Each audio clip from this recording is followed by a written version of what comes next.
Javihare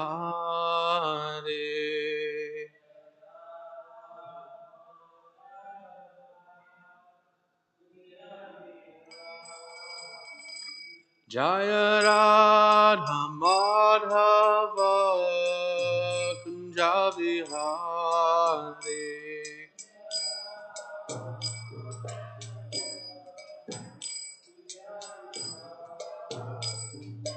Gopi Jana Vallabha Girivardhare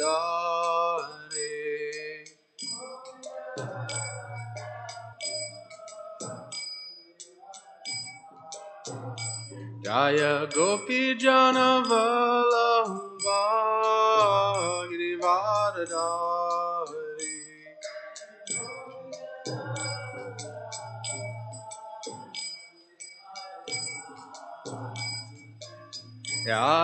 Yashodanandana Braja Jana Ranjana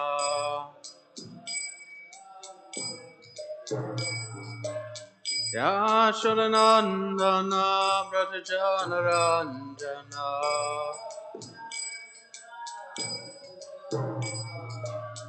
Yamuna Tira Vanachari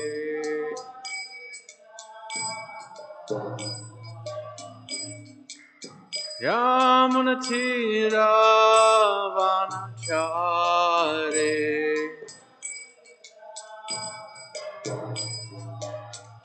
Jaya Radha Madhava Kunjavihare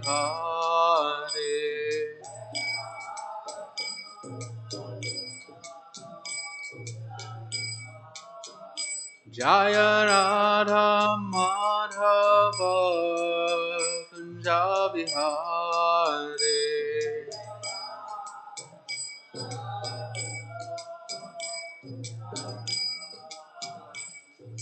Gopi Jana Vallabha Girivardhare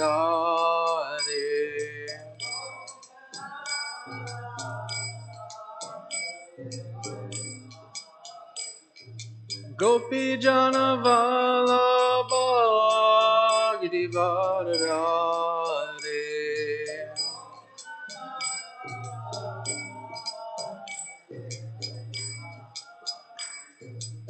Yashodanandana Braja Jana Ranjana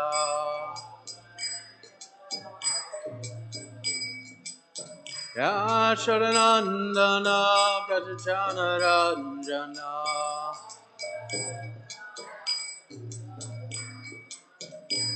Yamunatira Vanachari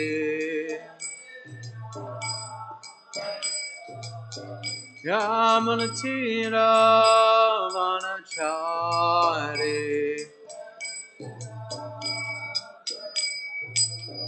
Jaya Radha Madhava Kunjavihare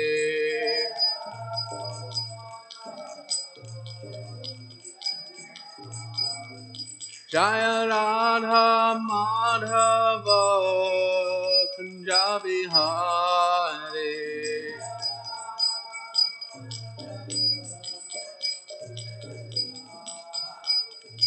Gopi Jana Vallabha Girivardhare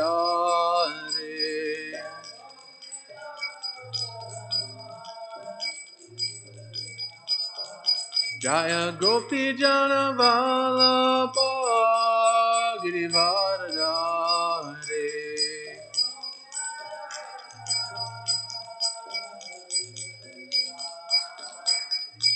Yashodanandana Braja Jana Ranjana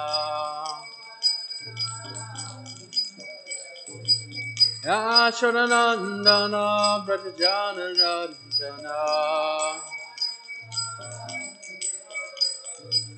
Yamunatira Vanachari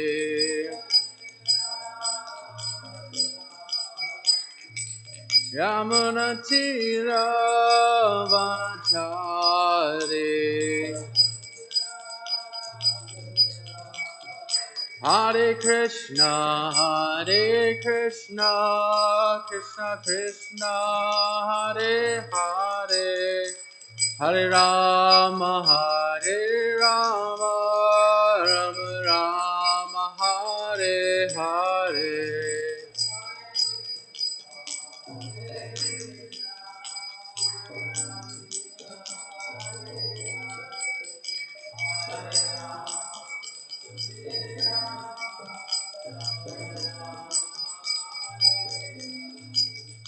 Hare Krishna, Krishna Krishna, Hare Hare, Hare Rama,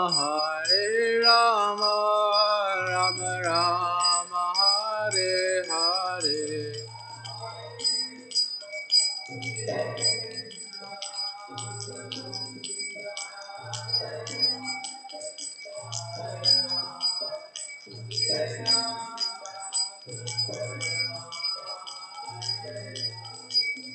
Hare Krishna, Krishna Krishna, Hare Hare, Hare Rama,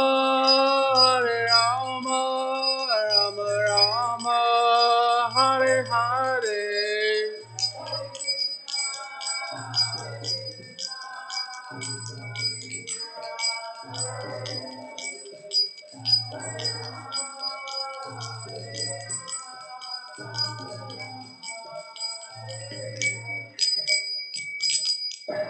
Jayam Vishnupad Paramahamsa Parivrajacharya Astotra Shata Shri Srimad A.C. Bhaktivedanta Swami Srila Prabhupada Ki Rantaraj Srimad Bhagavatam Ki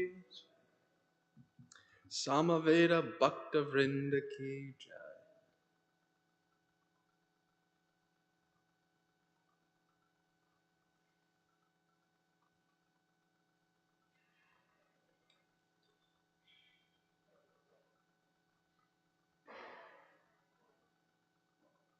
Om Namo Bhagavate Vasudevaya.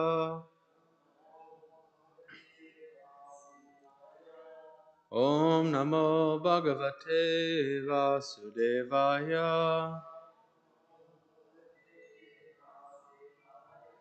Om Namo Bhagavate Vasudevaya.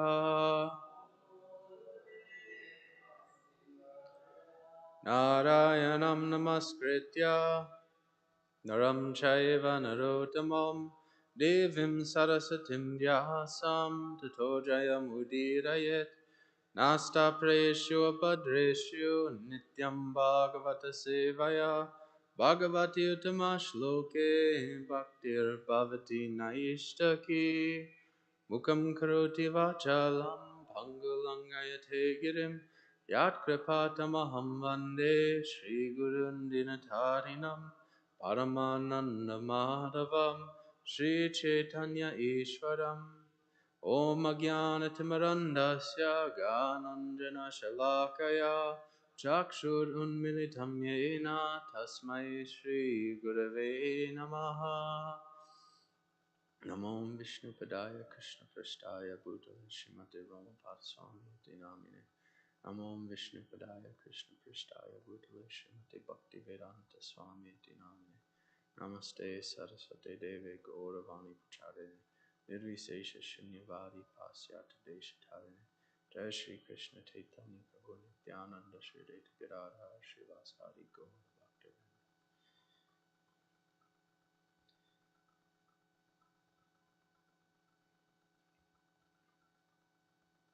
So I can hear myself a little bit better than normal. So I'm wondering if we're too loud or loud enough.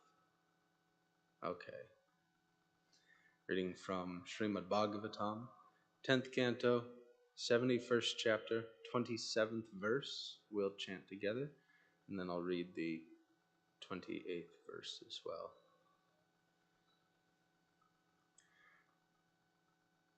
Tamatuleyam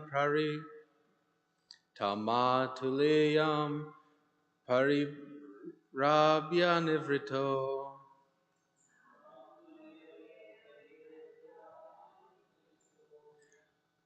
Bhimam samyan prema jalakulyendriyaha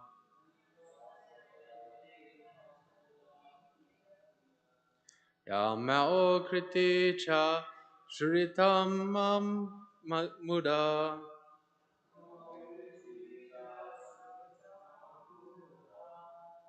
Pravridhabhaspa praribre chutam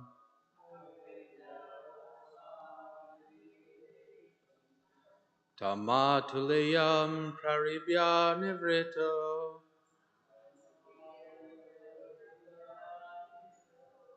Bhimam samyan prema jalakulyendriyaha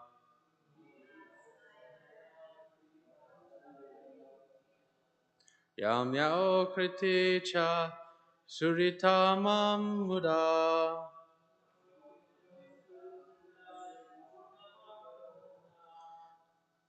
Pravridhabhaspa praribre chutam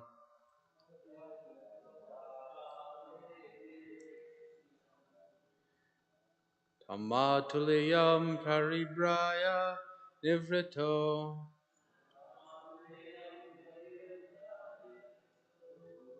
Bhimam samayan prema jala kulyendriya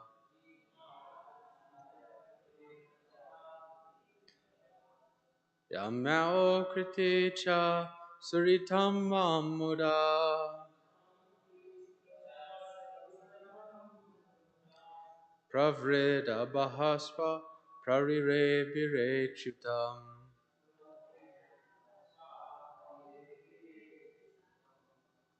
Please chant.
Tam him.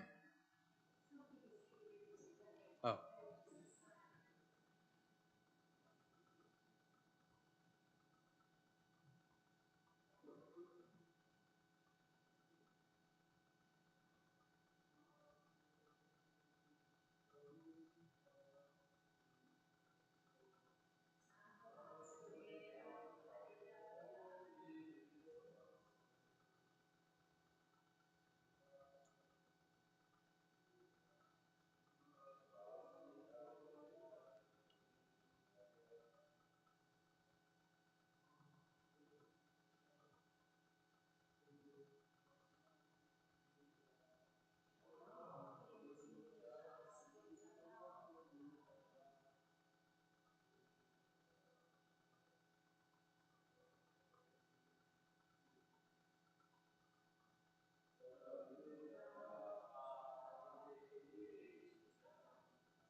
Tum, him. Matuleyam, his mother's brother's son. Paribhya, embracing. Nirvritaha, filled with joy. Bhimaha, Bhimasena. Samyan, laughing. Prema, due to love. Jala, with the water. Tears. Akula, filled. Indriyaha, whose eyes. Yamau, the twins. Nakula and Sahadev. Kiriti, Arjuna. Cha, and. Suhrit, Tamam, their dearmost friend. Muda, with pleasure. Pravrida, profuse. Bashpaha, whose tears. Paribriye, they embraced. Achutam, the infallible Lord. Translation by the disciples of His Divine Grace, A.C. Bhaktivedanta Swami Prabhupada.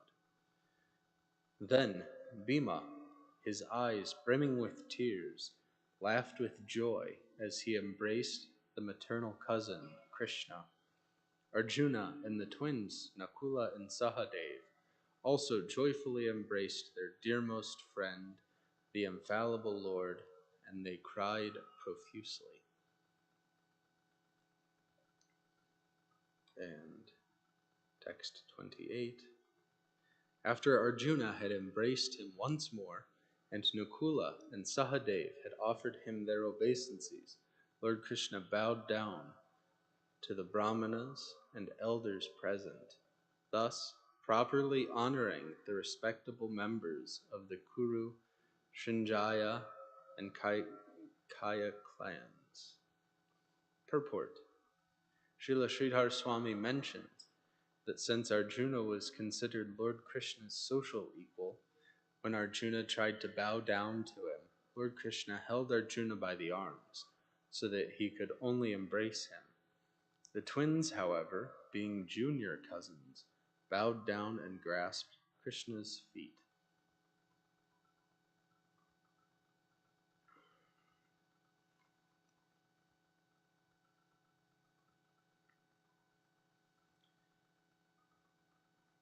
So we're seeing by Krishna's example how one should behave amongst seniors, juniors, and equals. It's all very nicely displayed in this verse. There are these few verses here in this section of the chapter. We can understand by our own intelligence that it would be inappropriate or unsuitable to treat all three of these categories in the same way. So there's different etiquette for each group of persons, seniors, equals, and juniors. And even there's nuance to that. You know, you wouldn't baby talk somebody that's older than you or even a couple years younger than you. You might baby talk with a baby. We're also seeing the ecstasy of the Pandavas, their plan to bring Krishna back to Indraprastha has worked, and now they're in ecstasy greeting him again, hugging him and crying and touching his lotus feet and so forth. Previously, Krishna was in Dwarka for some time, but before that he was visiting Pandavas in Indraprastha. And several of the Yadavas had also come as a gathering of sorts. During this time, Krishna Arjuna, when Krishna was previously in Indraprastha, Krishna and Arjuna saved the Mayadanava demon from the forest fire that was started by Agnidev in the forest called Kandava. Mayadanava was the architect for the demons, and to reciprocate with them as an act of gratitude, he built this beautiful assembly house. It was designed that there would be a lake within the compound, and the special feature of this lake would be anyone who was jealous or envious of the Pandavas wouldn't see the water of the lake, but would instead see it as land.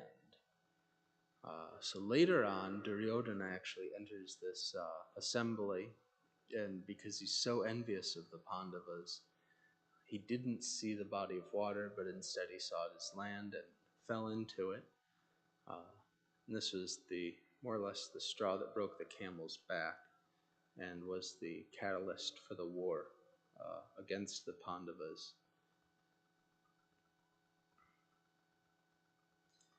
Due to his pride, Duryodhana couldn't handle seeing the Pandavas laughing at him after he fell into the water.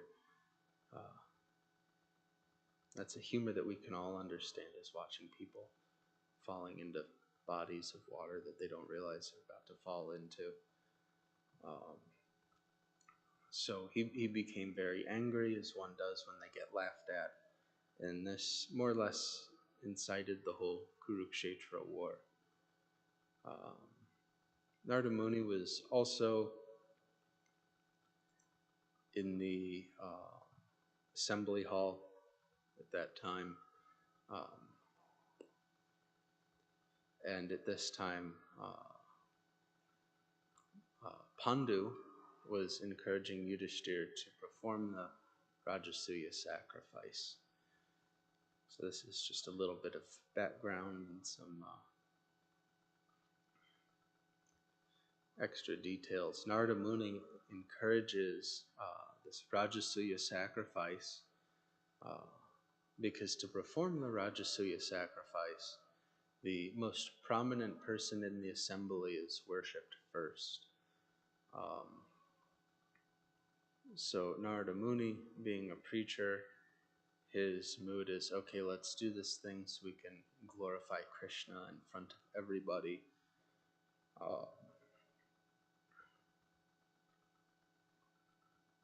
So as Krishna was returning from that assembly to Indraprastha, that's when the messenger came on behalf of the kings that were captured by Jarasandha,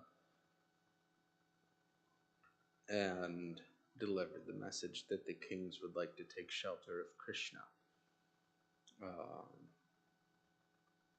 So Jarasandha was he's a pretty big demon himself. He was friends with Kamsa, so he had this envious attitude towards Krishna. And after Kamsa was killed, he became even more envious. He's always thinking how to defeat Krishna or like that. And a interaction between these two things is you can't perform the Rajasuya sacrifice without having subjugated all other kingdoms. So it was important to defeat Jarasandha before the sacrifice, otherwise it couldn't properly be performed.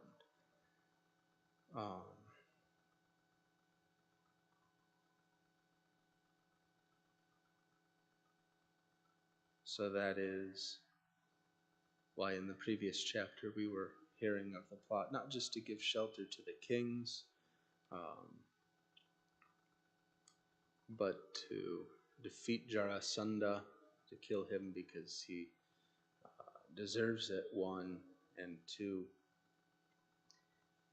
to properly perform the Rajasuya sacrifice.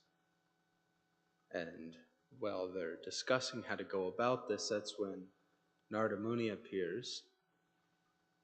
He goes from Indraprastha to Dwarka. And this is kind of the special feature of Narada Muni. He's always dropping in and giving people good ideas and offering his sage advice.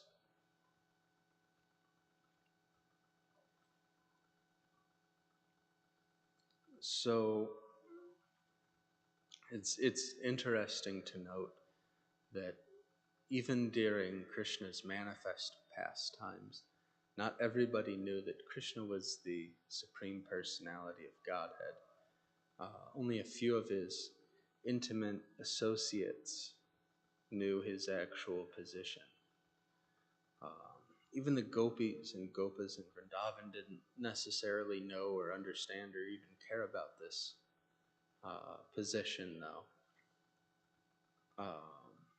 It wasn't important to them whether Krishna was or wasn't the supreme. All they knew is that Krishna was wonderful, and they very much like Krishna, and they want to serve Krishna. And Srila Prabhupada has also given us this mood. He was, to paraphrase something he said once, is that we worship Krishna because Krishna is wonderful. He's the most wonderful. Even if he's not the Supreme Personality of Godhead, we still worship him because he's just so wonderful.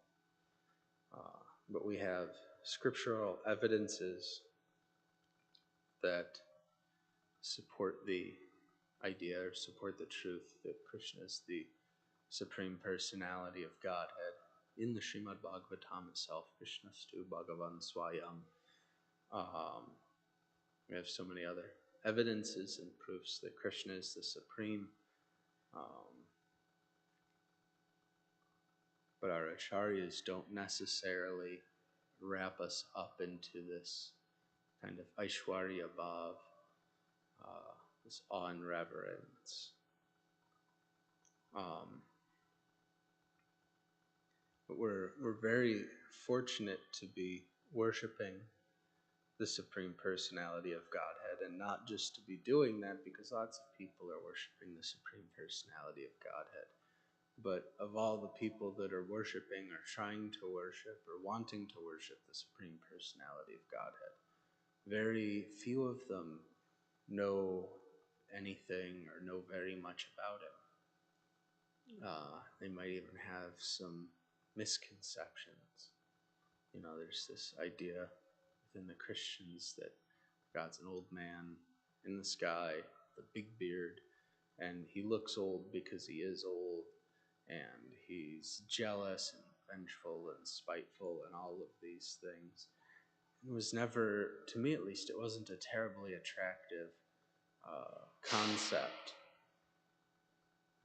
Somebody who just seems kind of angry at me for, being kind of an idiot,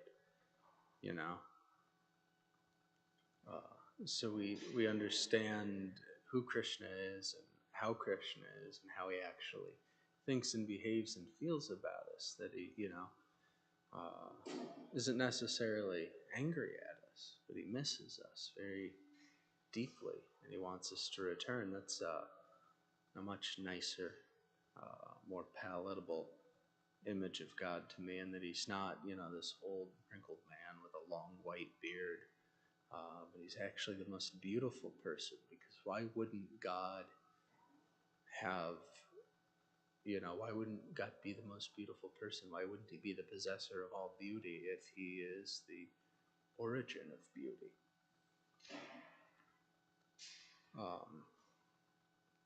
And he does these wonderful activities too. He comes to this planet and he does, his wonderful pastimes in one place, and then he'll go to another place and he'll behave as a regular human, an exemplary human, just to show us, the proper way to behave. So in this particular phase of Krishna's Leela, he's doing this. He's behaving as a king, less leaning into the Supreme Personality of Godhead aspect, but more presenting himself as, another person, not a terribly regular person. He's very exemplary king, um, but he's doing this to show us how to behave, and we can understand from these pastimes how to follow social etiquette, customs, culture, things like that. So, since Arjuna was Krishna's equal, he wouldn't allow Arjuna to bow down to him. Instead, he embraced Arjuna, whereas the twins Nakula and Sahadev were allowed to bow to Krishna and touch his feet because they were juniors. Then Krishna himself is described as bowing down to the elders of the Kuru dynasty. We can see these days that nobody's really following a proper culture. We don't know how to act amongst our peers, let alone our seniors and juniors. The young have no respect for the elderly have no respect for the young. But in a cultured society, that respect is naturally there. It's ingrained within the society itself to respect your elders. And when you respect your elders, then your elders respect you. And when you treat your peers fairly, then you have nice, appropriate relationships with them. So in our Vaishnava culture, it's described the different ways of dealing with these three groups of people in books like the Nectar of Devotion and Nectar of Instruction. It's described in great detail how we should behave with each other. But we have to understand, that there are different levels of devotees in order to properly interact with them, and we have to understand our position in actuality as well. And this is according to time, place, and circumstance. The early days of ISKCON, if someone was around for a year, then they were automatically senior. Or if somebody was, close to 30 years old, then they were a senior. Right now I'm reading the Radha Damodar Vilas, so a pertinent example from that would be Jayananda, who is about 10 years older than everybody else in the San Francisco temple at the time. So he was just naturally the senior person. He is also one of the early members of the temple, so anyone that was joining after him considered him a senior, naturally. But at that time, you didn't have to be around for terribly long to be considered a senior. If you were around for 6 months, you'd been around a long time. So now it's not quite the same as that, obviously. Usually a year or so into the movement just means you've got your first case of PDS, pure devotee syndrome. Now there's, sannyasis who have been in the sannyasa ashram for over 50 years.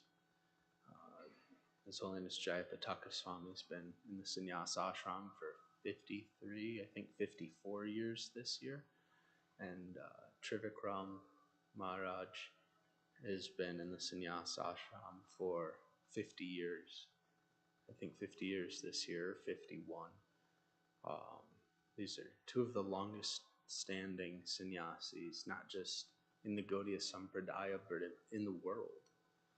So this is, a really incredible thing, considering I think Jayapataka Swami joined in 1968 and took sannyas in about 1970.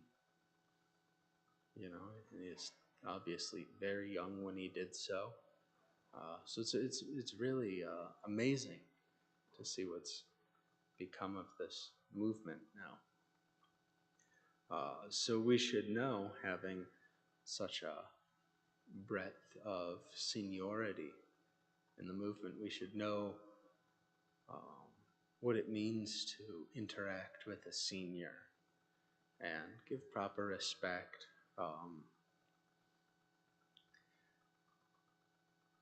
And even, amongst our peers, we should create friendships, and those that are newer to us, we should show them mercy. We should always take care to practice the 6 loving exchanges that are described in the Nectar of Instruction of Srila Rupa Goswami. And those can be applied differently depending on the different types of relationships, but they're all applicable across all relationships based on, not just the ashram that somebody's in, but also in terms of how they are, how senior they are, junior they are to each individual person. But in all cases, both parties are actually acting as the servant of the other party. We should always be remembering this, that we are the servant of the servant. We serve the people that are senior to us, and that's easy to understand, but we also, serve people that are equal to us. Even we're serving the people that are junior to us. Even the guru-disciple relationship is one based on mutual service. It's easy to understand service to the guru, but we should also understand that the guru is also serving us. The guru takes on such a great responsibility, accepting us as a disciple, and serves us in that way, serves us by teaching us and instructing us and giving us mercy. So service is the lifeblood of this society. We can't operate without serving each other and without a service attitude. We know even that it's listed in the 10 offenses. One of the 10 offenses is to disobey the orders of the spiritual master. So that's, one of the more obvious aspects. But the guru is also serving us. And so if we're not accepting the instruction, if we're not accepting the mercy, then we're not accepting the service, and we're not having a proper relationship between guru and disciple. So we're always having a servant and master relationship, but nobody's actually claiming the position of master. We're just seeing everybody else as master. That's why we call each other Prabhu. If we actually treat everybody as Prabhu, then by that, taking the humble position of servitude, then harmony is created. And when we're each trying to serve the other person nicely, then the only problems that are going to arise are going to be pleasant problems, Oh, I was doing this service and this person finished it for me. It's a happy problem to have. But just because, others are serving us as Prabhu doesn't mean we're allowed to become proud, because that takes away the harmonious atmosphere. We shouldn't get this idea that, oh, someone's calling me Prabhu, that means I am Prabhu. So they should, serve me, or they should do what I say, or listen to me because I'm so advanced or intelligent or senior or superior or old or whatever. It means that we should take the humble position and try to serve that person.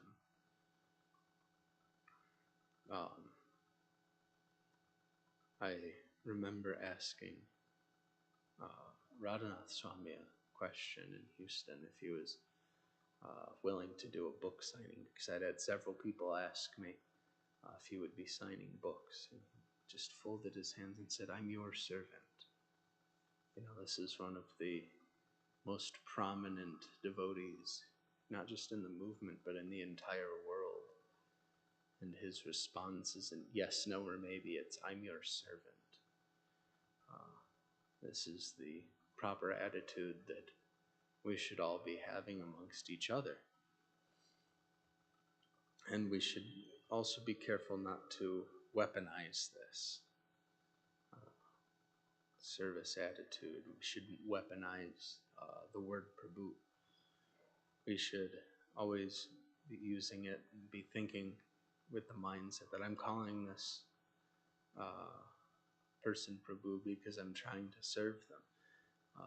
We should be careful not to think I'm calling this person Prabhu, but actually I'm, only kind of feigning the humble position because I want to make them do this, that, or the other, or I want them to serve me, or I have the right to tell this person what to do, or anything like that. The most advanced devotees are always seeing themselves as the servant, and they're always not just seeing themselves as just the servant and thinking in this way, but they're working very hard to serve Krishna by serving his devotees, knowing that that's even more pleasing to Krishna than serving Krishna directly. Jayananda was known for this attitude. He would see a service that needed to be done and do it immediately. Even though he was the temple president of San Francisco, even though he worked all day to support the temple, and for a while he was the only one that was supporting the temple financially. They had, at that time, 7 a.m. morning program. So he'd get up to the 7 a.m. morning program, drive his cab all day, come back to the temple, and then he would take out the trash or clean the entire kitchen. Meanwhile, there wasn't, very big book distribution going on. There wasn't daily Harinam going on.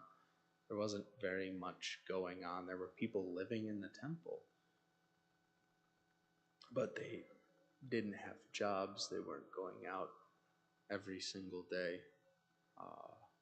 But even though Jayananda was, carrying most of the weight of supporting the temple financially by working every day, and he was the leader of the temple as the temple president, he was still willing to do the jobs that nobody really wanted to do: cleaning toilets, washing every single pot and pan, taking out trash. And Jayananda would often miss darshans with Srila Prabhupada because he was busy doing service, knowing that it was far more pleasing to Prabhupada that he was doing service than sitting in the room having darshan of Srila Prabhupada or asking questions or whatever.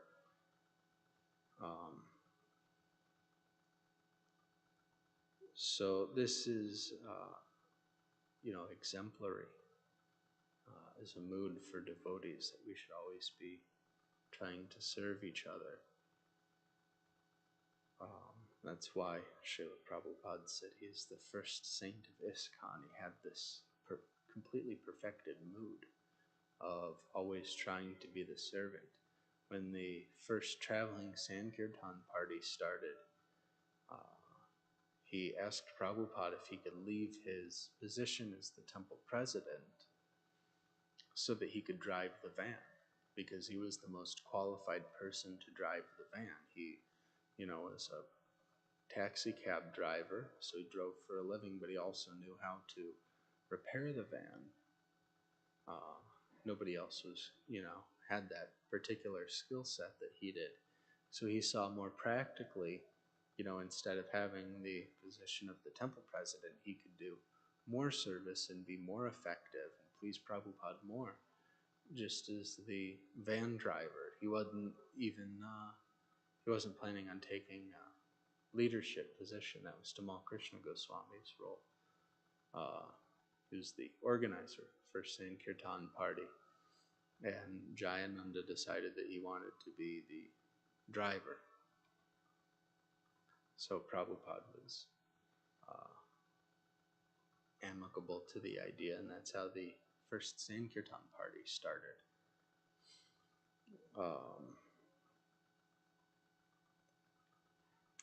Our roles may change based on time, place, and circumstance. But regardless of time, place, and circumstance, we are always the servant. Even Sri Chaitanya Mahaprabhu considers himself the servant of the servant. So we can understand that servitude is actually the perfectional stage for our attitude. And the harmony created by the service attitude allows for the mind to become peaceful.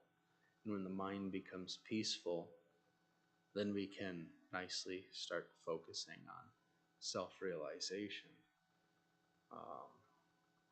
And we know that self-realization means God realization. And we know that God realization means realizing that I'm the servant of the servant, understanding the, true position. So this all kind of loops together very nicely.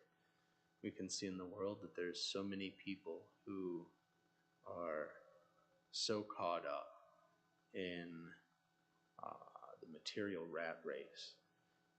I just saw on Facebook yesterday, one of my friends made some post about trying to encourage his non-devotee friends to chant Hare Krishna, chant and be happy or something like that.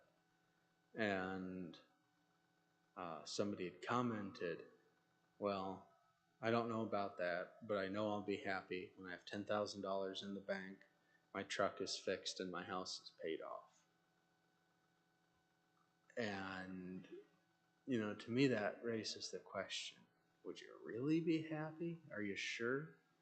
Or are you going to get there and find out that, this is wrong, or you need that, or you really feel like this is missing from your life?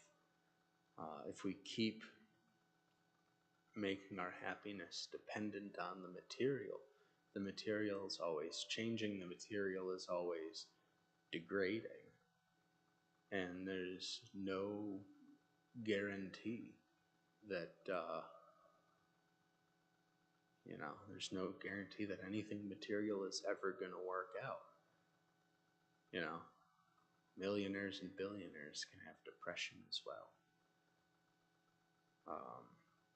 And even if we're, situated in the position that we think will bring us maximum material happiness, that doesn't mean anything, because everything can change immediately. So most people are far too caught up in trying to get ahead materially. They're caught up trying to, make their next $10,000 to put in the bank, or, working like anything to make that next truck payment, or, a lot of people from my generation are just dreaming about one day maybe they can have a house after their parents die, if their parents leave them the house, and there's not too many legal fees to get the house in their name. It's not, for my generation, home ownership isn't really a thing that a lot of us see as possible, because the housing market's horrible, and homes are so terribly inflated, and so many other contributing factors. And having a home is such a basic thing. You gotta have somewhere to sleep at night, to have a productive life. So when we're having so much trouble meeting base needs, it can be hard, if not impossible, to ask the bigger questions in life. And that's one of the reasons why we find so many people that are not even thinking about God, not even thinking about spirituality, or at the most they're taking a very hands-off approach, or, well, God's up there in heaven doing whatever God does, and I don't really know much about it. But as devotees, as people who are naturally inclined to ask these questions, then we start to become curious. So we're very fortunate to be here. We're very fortunate. Srila Prabhupada has sacrificed so much for us to give us all of the important answers to all of the questions that are very rarely asked, and even more rarely do people have the answers for.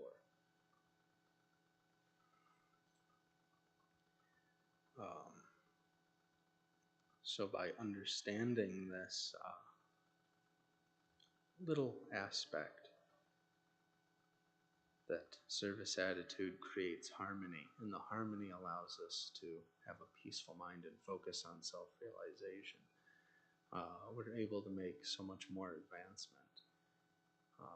Practically, we can't make any advancement with a tumultuous mind. So this is the key. Srila Prabhupada even says about our movement that we're the servant of the servant of the servant of the servant, and the further down the line, the sweeter it gets. And sometimes devotees have this lamentable mood that they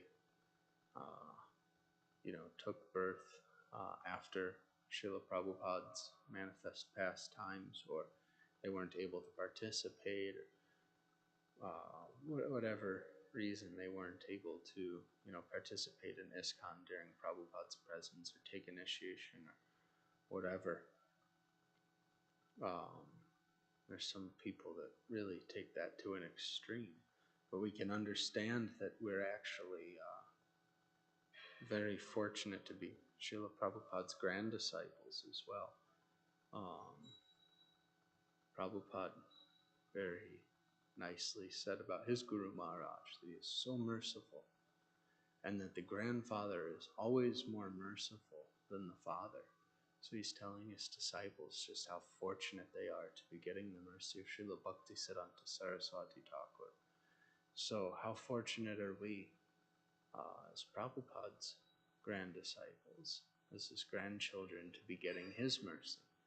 We see how merciful he was to his own disciples, so it's really almost unimaginable to think about how merciful Srila Prabhupada is being to us.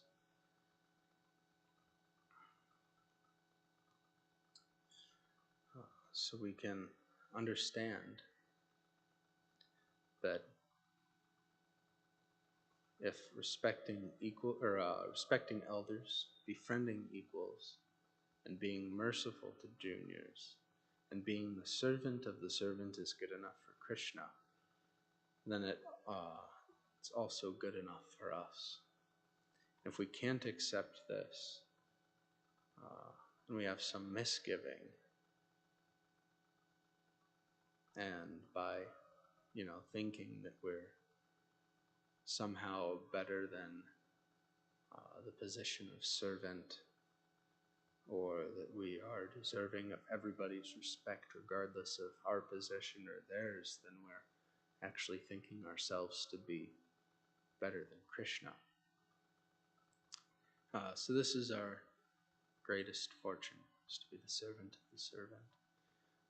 During this time in particular, there's a drive to distribute Chaitanya Charitamrita, and even by proxy, we can distribute the teachings of Lord Chaitanya. Doesn't necessarily count the same in the CC drive, but it's equally as effective because these books are non-different, and we're most fortunate to be able to engage in this transcendental pastime of book distribution.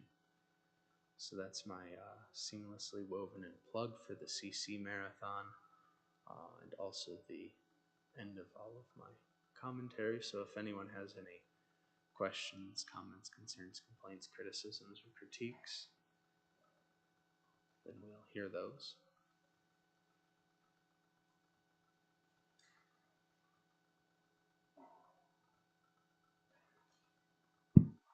Hare Krishna Prabhu, thank you so much for your discussion. I have a breakfast transfer, so after asking the question, I'll go, but I'll still be listening. The I was watching this Christian video in which the pastor was saying that whatever the reason is that I'm not going to God, worshipping God, serving God, doing His will, for that reason, I'm selling my soul. So that's the kind of a transactional relationship that, if in Christian community they say that deal with devil. But in Bhagavad Gita, Krishna says that four kinds of people approach him, and somebody is in distress, they need economic security. Is that still a transactional relationship? Because they want something. Spiritual relationship is that we offer ourselves to Krishna's will. So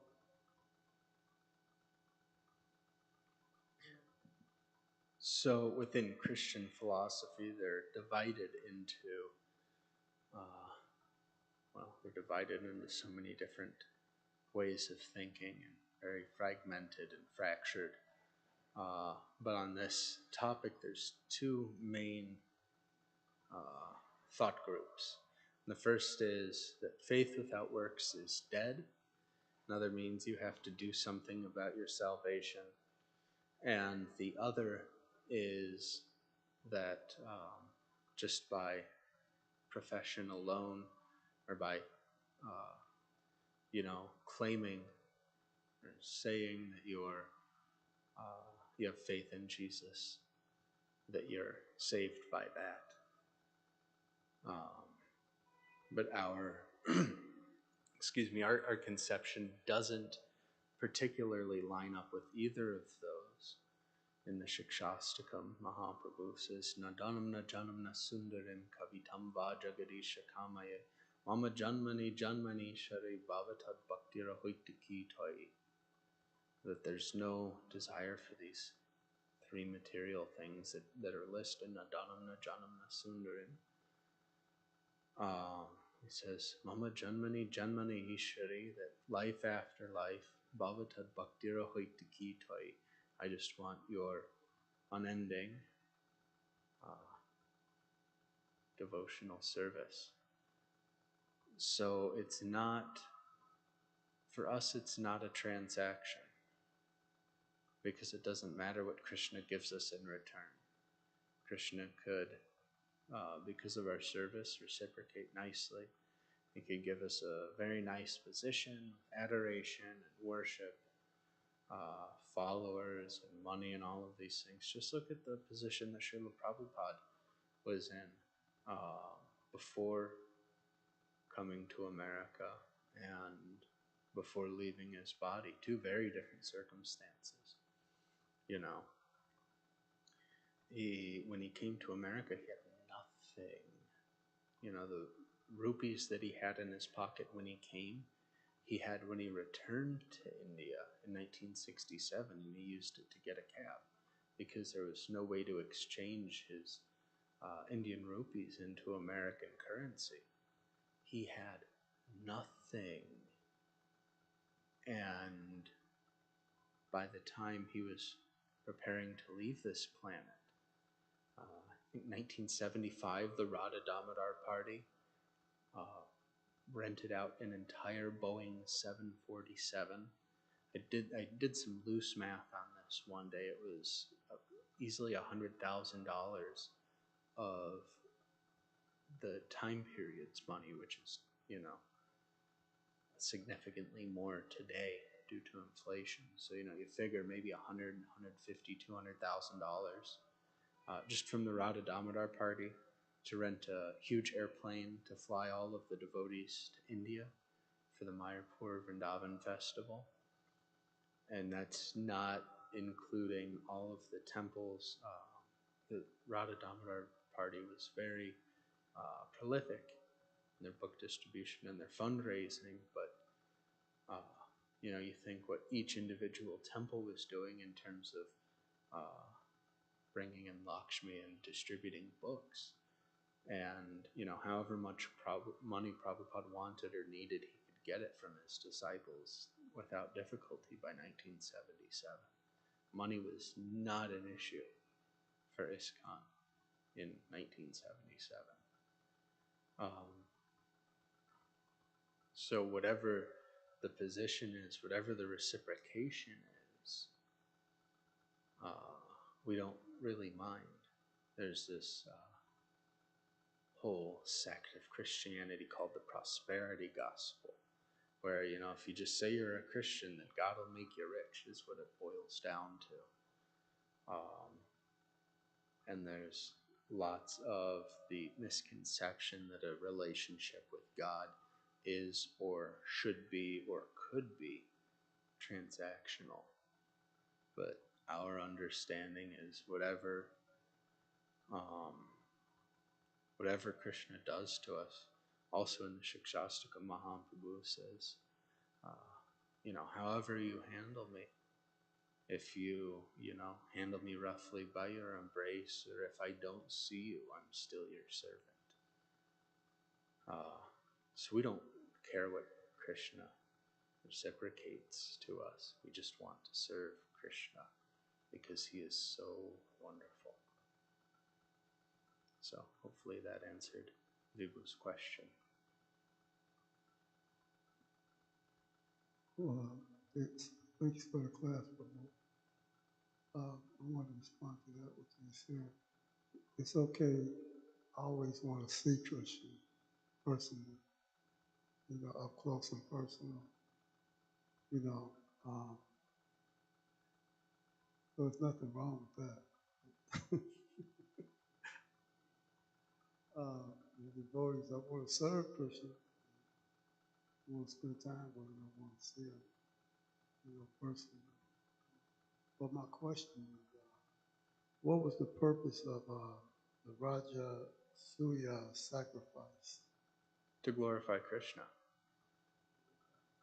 That was, I'm sure there are other reasons for performing it, and I don't have exact insight of how Narada Muni convinced anybody to perform it, but the main reason that we can understand for performing the Rajasuya sacrifice is that in performing it, the most prominent person in the sacrifice is worshipped, and we'll hear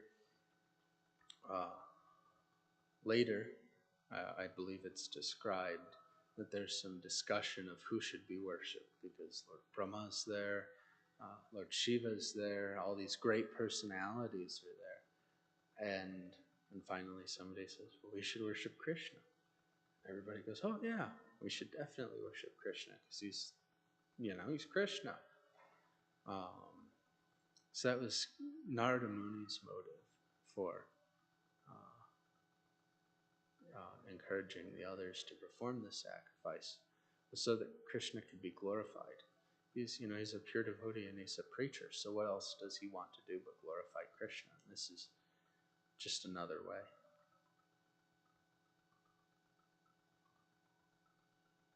Thank you.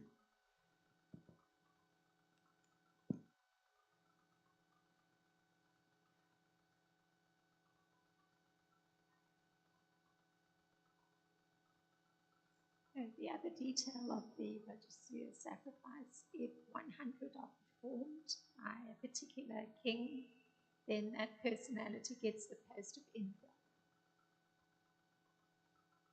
So that's the, I guess, material perspective on it. Okay. the point you raised of that the performance of service or having an attitude of wanting to serve Krishna is what actually makes the mind peaceful. I thought was a very significant point because in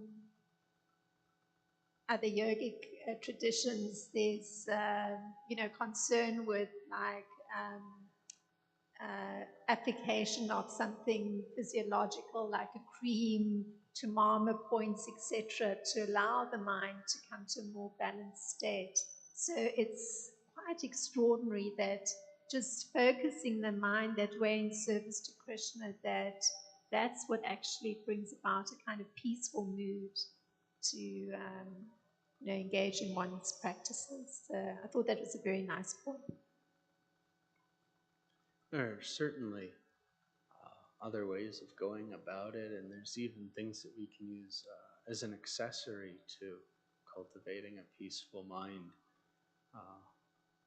But I've found unequivocally in my own experience and hearing from others the same thing, that by service, all of my problems disappear, more or less. I stop thinking about myself, because that's, by my observation, the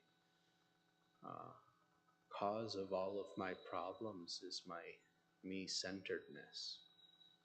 And when I stop thinking about myself and stop trying to worship myself and start trying to worship Krishna by serving him, then, what problems can I have? It doesn't, nothing else matters if I'm actually engaged in serving Krishna, or even if I'm engaged in trying to serve Krishna. And as soon as I stop doing that, the empirical evidence that I've gathered says as soon as I stop trying to serve, then I start having problems again. So that's, it's what works for me when I have the intelligence to think about it and do that. Everything else kind of becomes secondary. There might still be problems when I'm serving Krishna, so who cares? We can serve Krishna from any position. The way I was serving a year ago is not the way I'm serving now. They're very different for a lot of reasons. And there's problems, I have problems in my life, but it doesn't particularly matter. I still get to one degree or another, engage, And I'm in the material world. If I expect no problems, I'm going to be sorely disappointed. But when I can focus on serving Krishna, then why do the problems matter?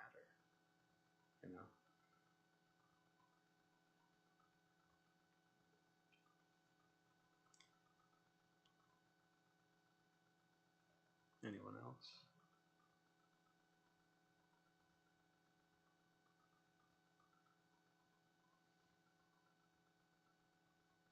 Grantaraj Srimad Bhagavatam ki jai.